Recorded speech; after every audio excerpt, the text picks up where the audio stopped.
Well, I'm going to have to start with an apology, skeptics and the hubbers, because at the beginning of this show, we had a number of tech fails. It wasn't all my fault, but some of it was. And I now have a new computer on order, so hopefully in future we won't have these difficulties.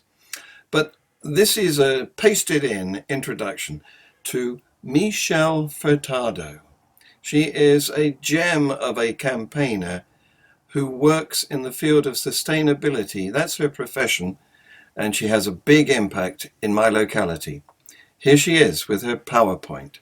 Michelle Furtado. So I'm going to talk about what climate change is, a bit about carbon footprinting, and then what action we're taking locally to address some of the issues of the climate emergency. So this graph is taken from NASA.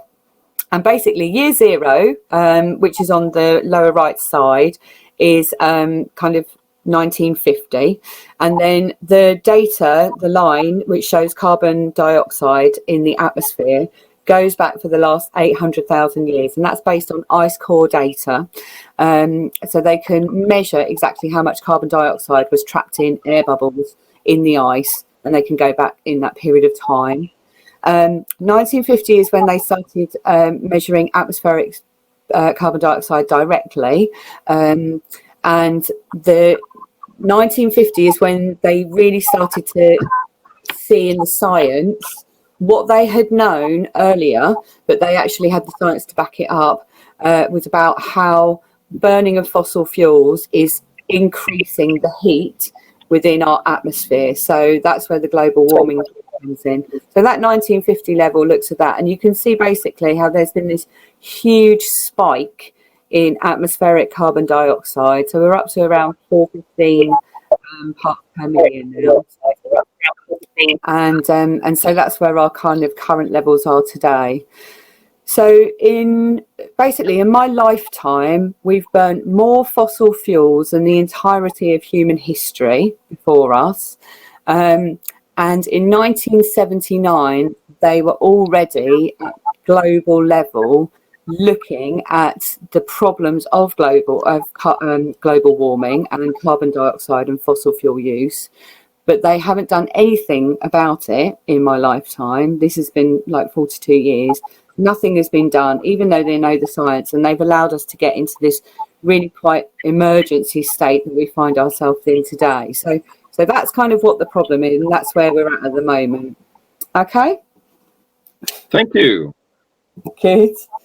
Okay, so what is sustainability? So like I said, it's so in 1980s, 79, 80s period, there was a whole load of environmental noise and policy making and decision making at the UN and at global level between different countries.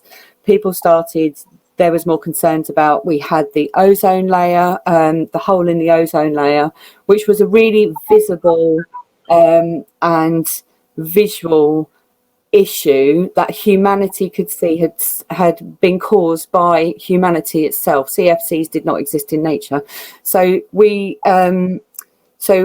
globally, we did manage to work together and actually solve some of these issues with the Kyoto Protocol. I think it's Montreal Protocol, something like that.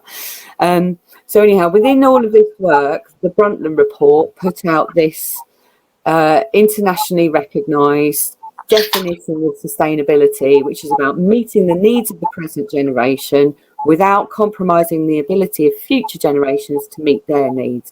And I think it kind of sums it up quite succinctly as well. So this picture means something to me as well, and I think it means a lot to lots of people. This was Earthrise. It's the famous first colour image of planet Earth, taken in 1968 on the Apollo 8 missions.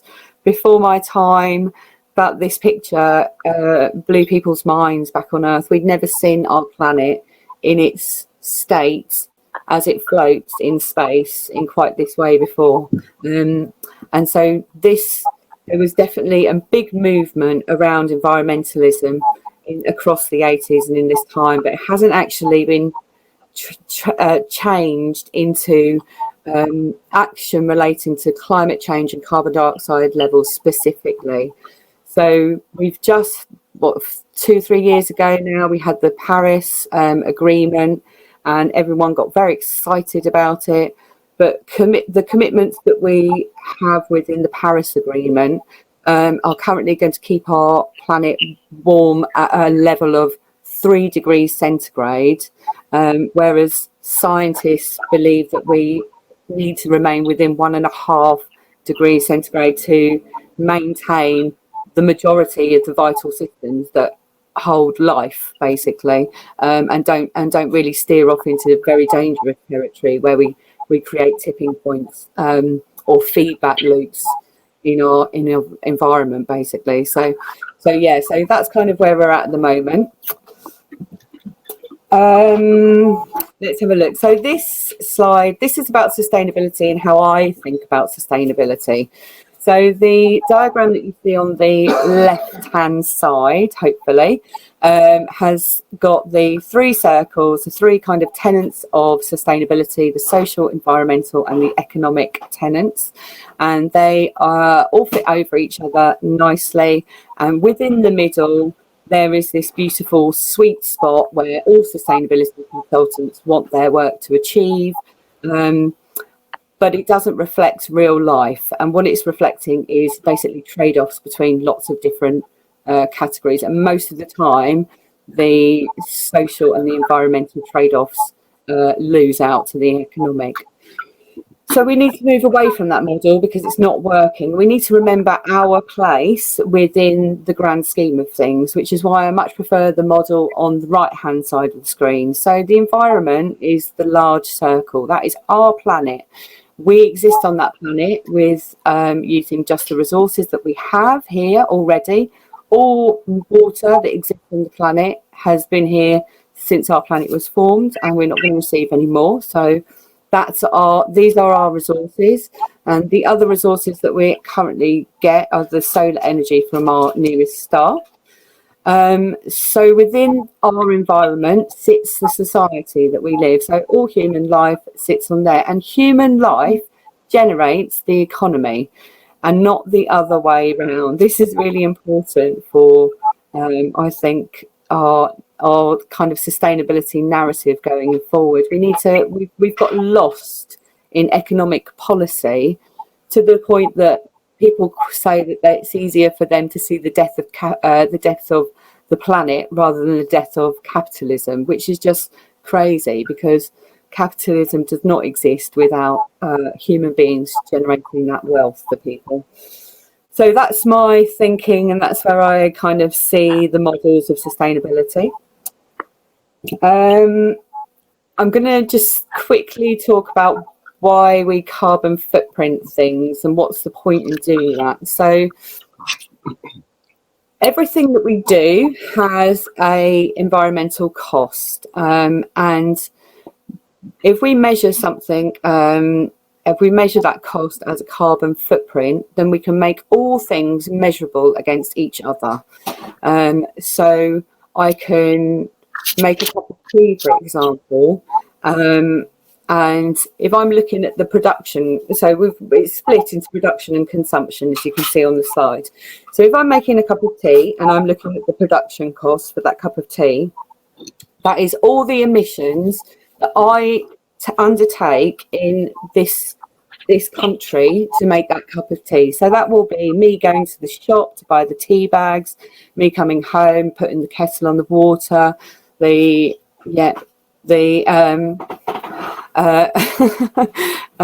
husband chipping in there, thanks very much. And so all those kind of the milk production, etc. So that is basically me making my cup of tea. The consumption value of that cup of tea then also would include the tea being grown in another country and the tea being transported to this country to actually for me. So this is how it's basically me making my cup of tea and those costs, or the actual cost of producing the tea in another country and importing it into the UK. So that's kind of how we split. There's some really good little carbon calculators online that people can do and punch in an roundabout version of their figures and get some idea about what their personal or household consumption and carbon footprint is. So that's how those kind of happen. And what I also want to talk about is how carbon and the carbon footprint, therefore, is not equally distributed across society. So I was last year, which feels like a lifetime away, I was at an event and I was talking about carbon, and somebody there was talking about how poor people have a much higher carbon footprint on their food because they eat more takeaway food, more rubbish food. They and then they then have knock-on health effects, and that uses carbon too. But actually, when you look at how that translates into real life, it's not the case. So the top image is taken from a Joseph Rowntree Foundation publication, and that looked at how carbon was distributed across society. So rich people, rich households consume more carbon than poor households, and that's not really unsurprising. They take more holidays, they buy more things, they can afford to go through things faster, they buy more exotic foods, for example, from further afield. So all of that actually combines to make the higher income households more responsible. And at a household level, that unequal distribution of carbon is also played out globally. So when you're looking at consumption between the richest and the poorest countries, there's a huge difference between the carbon emissions of some African nations, for example, versus the carbon emissions of some very wealthy offshore tax havens. And I'll show it on the next slide, but I don't think the next slide is going to look particularly good. But I went last year, I travelled to Portugal with my husband, who's Portuguese. We took our family and I carbon offset, and I looked at how much carbon that was basically creating. And my one single flight for my entire family was more than the annual average carbon footprint of about 4 African nations per capita, which is just so wrong on so many levels. So I've now decided that I can't bring myself to fly comfortably anymore, and it's not going to happen anytime soon. But at the moment, I can't do that, I'm afraid. So that's kind of the unequal thing. But then if we can compare ourselves with Europe, and you can see that in comparison with Europe, we've actually got a really high carbon footprint. But this is only looking at production cost. It's not looking at consumption costs. So it's not looking at imports. That would probably be changed. But we'd still be higher because we import much more of our goods. And then on the next slide, which you probably can't see really well, but it's taken from the Guardian News website. It's maybe 2 or 3 years old. And I wanted to put it in there because I think you can just about make out this big orange China slap bang in the middle of that. And when you're looking at, so that's looking at the total carbon emissions by nation. So you can see that China and the US are right up there in terms of the amount of carbon emissions that they are emitting annually as a country. Now, when you break that down, though, into the per capita, so that's per person emissions annually, China basically disappears. So if you go and look this up, I would recommend it because it's really good to interrogate the data. It's fascinating.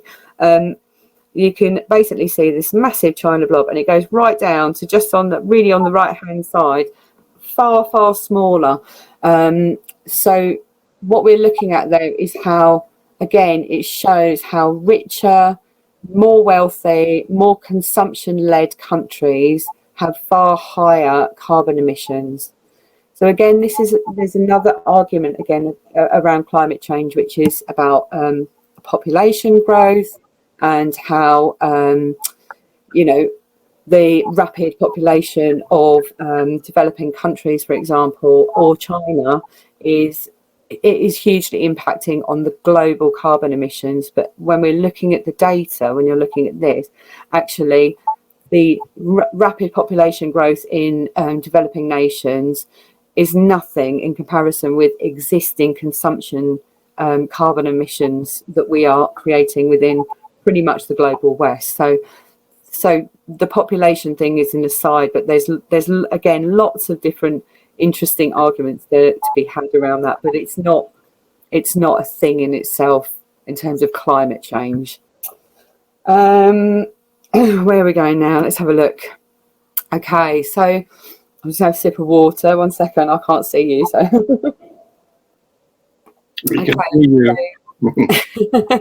So this slide looks at what individuals need to do in terms of household emissions. And again, this is just looking at production emissions. It's not including the carbon emissions from overseas and how that's supporting these household activities. It's looking on the right hand side at 3 different scenarios effectively. So the first scenario is what our current Climate Change Act is looking at, which is, I think, I can't even remember off the top of my head now, sorry, too late. And then it was basically the Committee on Climate Change gave these 3 scenarios. So net zero is the top one, it's the smallest one there.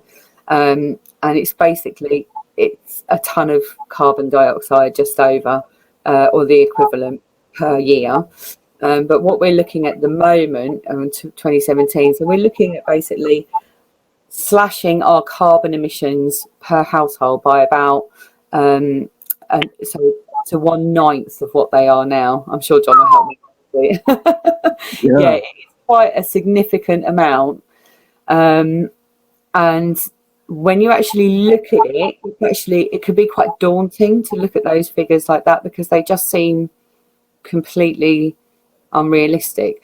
And it's why I try not to get angry about it, but I do get angry about the fact that they weren't doing this 40 years ago when they could have had a nice kind of long tail into having to retrofit the entire household stock in the UK, for example. It would have been much nicer to do it over 40 years than suddenly run around like headless chickens for the next decade and try and sort these things super quickly. But I believe we can. So if that's what's needed to be done, I'm sure we can get there. So that's the kind of household figures. A BBC Panorama programme did look at these the emissions thing not long ago, and you can probably still get it on iPlayer. And it was saying that the average household emits around 50 tonnes per year of carbon dioxide. But I think that includes the consumption costs as well. So yeah, do the calculators, go and find out your own household emissions, and look at what you can do to change them. There's been quite a nice report brought out recently from the Centre for Alternative Technology, and it's I say it's nice, it's incredibly boring and very dry, but it does look quite distinctly at how the UK can achieve net zero and what we need to do. So when we're looking at decarbonising our energy infrastructure, at the same time you're looking at improving insulation and energy efficiency in your home. So the two hand in hand, and they're squeezing down from both sides in terms of reducing the heating and the electricity costs and waste and stuff like that.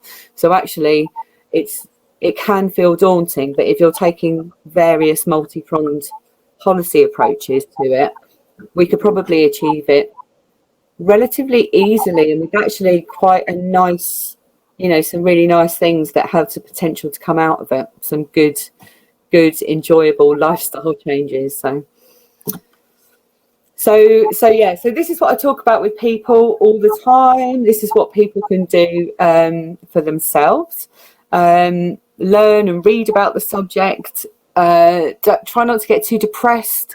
If you read a book such as Losing the Earth, which is quite miserable, then go away and read Wilding by Isabella Tree afterwards, because that's how that's how to keep yourself sane when you're gaining all this knowledge. Think about how you live your life, whether you need to buy things, whether you are a slave to advertising, whether you're able to reuse or give away or find something secondhand that's much suits your purposes, and you don't need to buy something from new. Look at what you can do in terms of eco home improvements. There's locally, we're really lucky, we've got Transition Town Worthing, and every year bar this year they've run an eco open houses weekend series of weekends, and basically you can go around different people's houses and look at what they've done in terms of retro, really, and talk to them about whether it's working, what the pros and cons are. So I'm sure there'll be things like that happening across lots of different places. If you can be an armchair lobbyist, go for it. Politicians love receiving letters from their constituents. Mine particularly does. So yes, write to your MPs on a regular basis, and tweet companies. They don't like being harassed on Twitter, and it's nice and direct, so that can be helpful. Learning to grow is what I love most in my life, basically. I don't officially have a garden, but I've got lots of pots out of the side of my house. And with lockdown this year, I really thought I was going to move and have a garden this year.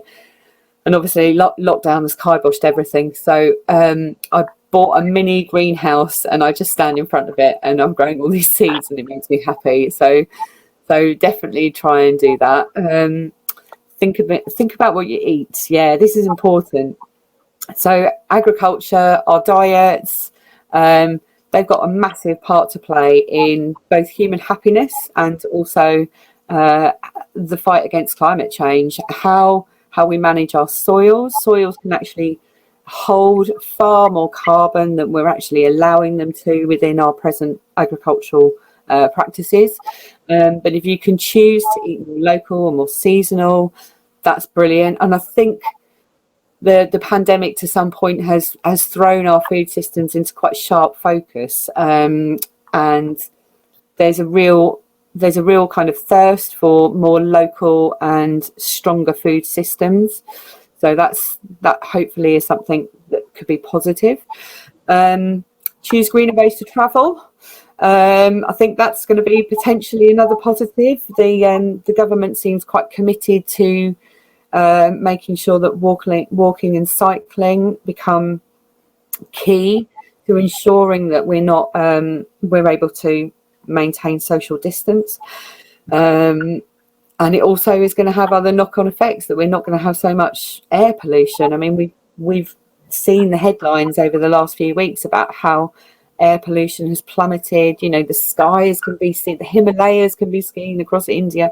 It's all very joyful, but it's just how this is going to be maintained going through to the future.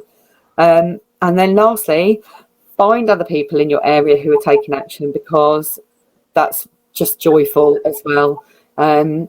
Like I say, it can be, when you're getting your knowledge about all these subjects together, it can be really soul destroying. So it's really nice. It's really nice to see other people and feel like it's not just you as an individual, and you're linked in with actually quite a large group of people who really do care about our planet, how we're living our life and wanting to do stuff. So that's definitely worth doing.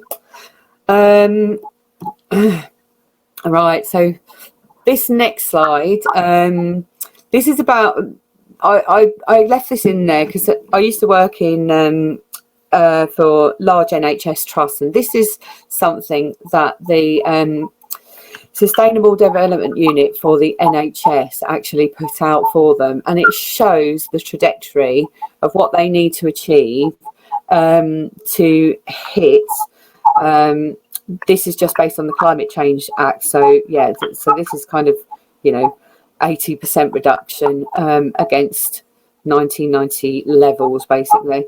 But it's a really steep curve, and this, for net zero, when you're looking at that, it looks even steeper as well. But again, when you're, the policies that can be put into practice, and also in healthcare, there's some brilliant stuff that they looked at in healthcare, just, making sure that patients' medications followed them through hospital instead of being left in one ward when they were shipped up to another ward. They actually, when they extrapolated it made a huge amount of difference to their carbon emission savings. So, all organisations can actually look quite strategically at how they are managing their business and how they might go about looking to reduce their carbon footprint, so they can take their actual physical presence, the building, and they can look at, their leasehold or freehold, whether they can actually amend their energy supplier to a green energy supplier. They can look at how their workforce is employed, whether that's flexible or home-based. I mean, obviously, a lot of home-based working has happened over this last period of time. It's going to be very difficult for some employers to say that they're unable to continue in that vein if that's suiting their their workforce. It might not suit everybody, but if it's suiting some people, that still could be quite a big chunk of their overall carbon emissions. So you can go through each little bit and you can look quite strategically at it. So I'd recommend doing that to people. I can always help with that, no problem. So I'm going to talk about now what is happening, what we're doing locally.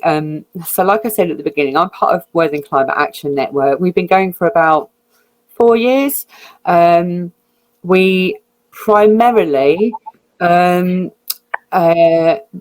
campaign for West Sussex County Council to divest their pension funds from fossil fuels. So they've got, it's not a large percentage. I think it's about 0.5% or something, but they've got about 200 million currently invested in fossil fuels. And if they actually, at the moment, fossil fuels haven't done very well over this pandemic period, because there seems to be quite a big shift away, even from the investor front. The FT was talking the other day about it might be the time to kind of move away from fossil fuel infrastructure and fossil fuel investment. So hopefully that will happen soon. We also do lots of public engagement and outreach. We did a climate change action theatre, which was a global event, and we were one of 2 organisations in the UK to do that. And we also set up locally Refill Worthing, because I read about it in the paper nationally, and I thought, well, that'd be a good idea, let's do that. And so we wandered around for like a year, getting all these cafes and different venues to sign up to be refill stations where people can basically go and refill their water, and they don't have to buy a plastic bottle of water. So these are small changes, but they have quite big impact. So from off the back of that project, there was another organisation got set up, which was Plastic Free Worthing. So that was quite good. And they're looking at taking that plastic free message into businesses and schools and public sector organisations. So that small project has actually had quite a lot of offshoots. I wanted to talk just a bit about, so it's not just us, there's loads of things happening locally under various different environmental groups, basically. So we've got Transition Town Worthing, like I said, they do eco open houses.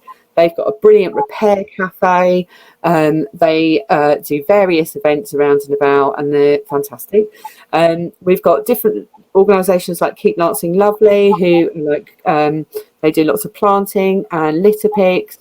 Shore and Bicycle down in Ada, they look to improve cycleways and how to make cycling nicer and easier for people who live in that area.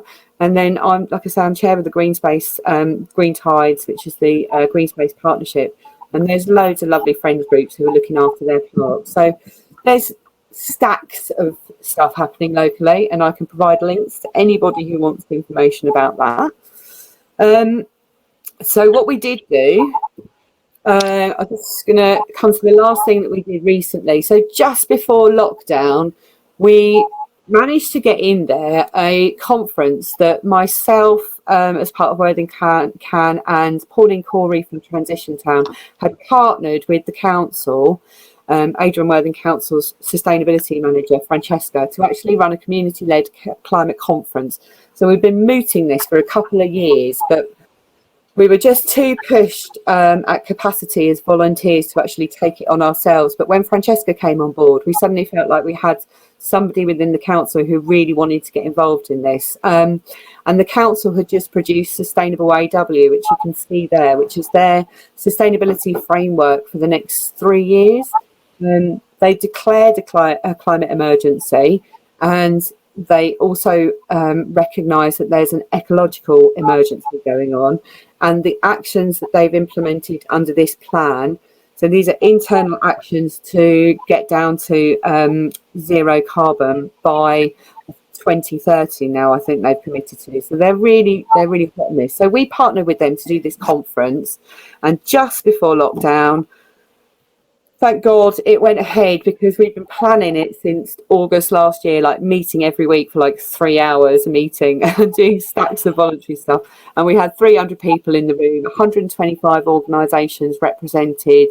We had Isabella Tree come to talk about rewilding. Alex Chapman from the New Economics Foundation talked to us about how Green New Deal could really generate economic growth combined with social and environmental benefits. We had 10 workshops in the afternoon for all the delegates to participate in. And so I've just finished writing up all the outputs from that. Thank you, lockdown. That gave me time to organise that. And we're working, so we're meeting on, I think it's Friday now, next week, and we're looking at how we're going to start to bring all these outputs to go sit under the council's Sustainable AW as a community-led action plan. And if we can do that, that's going to be a unique model in the UK, and it hopefully will mean that we can look to lever in quite strategic funding from some of the, the local economic partnerships, for example, so Coast to Capital, to help us deliver the infrastructure and or community. And when I talk about community, this is organisations, businesses, everybody across Adrian Worthing, how we can start to really normalise some of this action that needs to happen to take us down to that zero carbon target. And so that's what I'm doing at the moment. And I think that is my last slide. So thanks, John. You're welcome. Thank you. It seems that we can be quite proud. Oh, there's your last slide. It's a very pretty slide. Shore and beach. Oh, so. Right. With the recovering wildflowers. That's right. Yeah. Do you know? I remember when there was no, what's it called? Sea kale. Sea kale was a rare plant. Yes. But it's come back. We've got lots of sea kale on our beaches now, because our stony beaches are ideal for it. And that's the plant that all of the brassicas came from. They were all bred, Brussels sprouts, broccoli, cabbage, and kale itself, and all of the other varieties of brassicas were bred from sea kale, I understand. Amazing. So there you go. Thank you. I think thanks largely to your activity, Michelle, we can be quite proud of what's going on in Worthing. I don't know how it compares with other authorities, but it seems to me that there's quite a lot going on in the cause of the environment. Yeah, and actually Adrian Worthing are quite front running in terms of council work. So there was quite a few councils that came to our conference to look at what we were doing, and we've been in touch with community groups down in Chichester who are wanting to repeat the same conference. So yeah, we're really trying to keep things going. But yeah, the council have been brilliant. They really are supportive, so it's great. Great. Yeah. So the more councils that copy, the better. Yes, 100%. And you'll find a lot of the councils. So even in Trump's America at the moment, the city councils are not wanting to pull out of the Paris Agreement. And so even if America pulls out of the Paris Agreement, they are going to take their own action on a citywide basis and make sure that they're delivering locally. So I think, cities and urban areas are doing all right. Well, he's a leader who nobody is following. Hopefully not. Some of his advice. Yes. Anyway, you're so young, you won't remember back in the 1960s when sustainability meant something else entirely. It meant growing your own vegetables. The good life. Yes, that's right. And keeping a goat or having a compost heap. That was the extent of it. Yeah. And it was the forerunner of the green organic movement, where they stopped using fertilizers, artificial fertilizers. In fact, a cousin of mine went off to partner a quite famous farmer who was the lead of this in West Wales, the coast of Wales, where he pioneered organic farming, and his secret weapon was he had a herd of cows and he just spread their poo instead of artificial fertilizer. Yeah. Sounds good. Do you remember? No, you won't remember, but back in those days there was a book out by a John Seymour who was the prophet of this, and he told us all what we could do to grow our own food. I don't remember that, but I've got loads of. The thing is, what has been nice over lockdown is actually the seed companies are reporting, businesses through the roof, and those garden centres that have been able to. I mean, even locally, we've had some. So we've got a brilliant Colbury Nurseries down in Angmering. They're all organic and really earth conscious about how they're packaging and everything. They've been unable to accept new customers because they've just been inundated with new customers wanting their delivery. So it's been really good for actual local organisations who've been able to kind of switch their business about quickly. Well, we sent our kids to the Pick Your Own yesterday to get some strawberries, so we're doing our bit. Good. So lockdown has got a number of implications, hasn't it? I mean, the number of planes are just waiting for their next flight, who knows when. Without a crystal ball, there's no way of telling, is there? No. And Rolls-Royce today, we hear they're shutting down, not sacking, but laying off 6,000 employees because nobody wants their engines or wants them to service an engine anymore. No. It's going to be a very different world, isn't it? Yeah, and also, I mean, that's really difficult. And when you listen to large industries like aviation industry or the existing fossil fuel industries at the moment, and the potential loss of jobs that obviously climate change has for those industries, there are equal industries that we need that technical expertise and we need the research and development going into now to support the infrastructure for green growth going forward. So there is actually, if they thought about it carefully, you could probably kind of make like for like, but we need a massive amount of jobs and in people doing things to actually get us to this zero carbon thing. Yes, it's going to be a complete reversal of our traditional industries. But can I show you something that I did 20 years ago? Yes, please. This is, be prepared to be amazed. I'm going to share my screen. 20 years ago, I made an electric vehicle. It's in my garage now. Is it cool? It was based on a 3-wheeled bubble car. And so I love the bubble car so much. My auntie Hilda had a bubble car. It Front opening door, was so nice. with the steering wheel that went like this. And it's got an electric motor. I think it's a 9 kilowatt electric motor, and it ran. We put it on trade plates, and it did about 35 miles an hour. And in those days, of course, there was only lead acid batteries. There was no lithium batteries or cadmium batteries, and so the range was about 30 miles.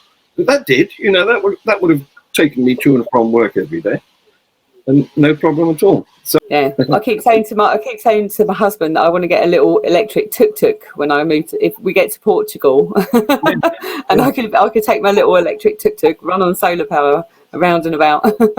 yeah. Of course, we're lucky in that it's flat here. Yes. Portugal's a bit more hilly. It is, yes. I do need something electric. Thing is, I like, the cycling thing, for example. So there's been a big increase in cycling locally. I am the most nervous cyclist ever. So if they do, and I know Francesca in the council is working on this at the moment, if they are responding to closing some roads and widening cycle paths and things like that, it could be really good. I've ordered myself a big bum seat, and I'm going to get out on the cycle. I daren't comment on that. You said it, not me. I'm not making any comment on the side of the I'll own it. It's all right. Now, I've been listening to news today because quite a lot of it has been climate orientated. Mm-hmm. And I understand that hurricanes, or it depends where you live, whether you call them cyclones or typhoons, they're all the same thing. Yeah. And they are turning faster, moving more northwards, and when they get to land, they're going more slowly, so they're staying on the land longer. And this is all due to the fact that the atmosphere has more energy in it. Yeah. So do you know, when they started calling it global warming, it sounded quite nice if you lived in a cold part of the world. Absolutely. They should have called it global storming, because that's much more like what's going to happen. Yeah, it's true. I mean, George Monbiot talks quite a lot about the language that is used around climate change. So he calls it climate breakdown, for example, because it far better illustrates exactly what is happening at the moment. And the increasing energy in weather systems is exactly what the science predicts. Basically, you're putting heat into a closed, chaotic system. It's like boiling a kettle. It gets faster and faster and crazier, and that's what we're in. So yeah, that's not surprising. It is just good physics. Yeah, the anthropogenic effect, I understand, is now stronger than the changes in Earth's temperature that are due to the changes in the orbit of the sun. You know how the orbit is an ellipse, but it wobbles, and sometimes it's an ellipse that's a bit closer, and sometimes it's an ellipse that's a bit further away. And these have coincided with periods of mini ice ages. But now, that effect is minuscule compared to what we've done by digging up all this fossil fuel and burning it. Yeah. It was buried. It was buried, yeah. It was buried safely for millions of years from the Carboniferous era. And now we had this stupid idea of digging it up and burning it. Yeah, I mean, we can't. The thing is, we can't knock it because it happened and it's created some really incredible things in the world, which is great. But we do have to now look at it in a way that attacks the problem on a multifaceted front, as opposed to just saying we can plant more trees and it's going to go away again, because it's not like that. But we can plant more trees, stop deforestation, change our agricultural practices so our carbons are absorbing soils even while we're growing stuff.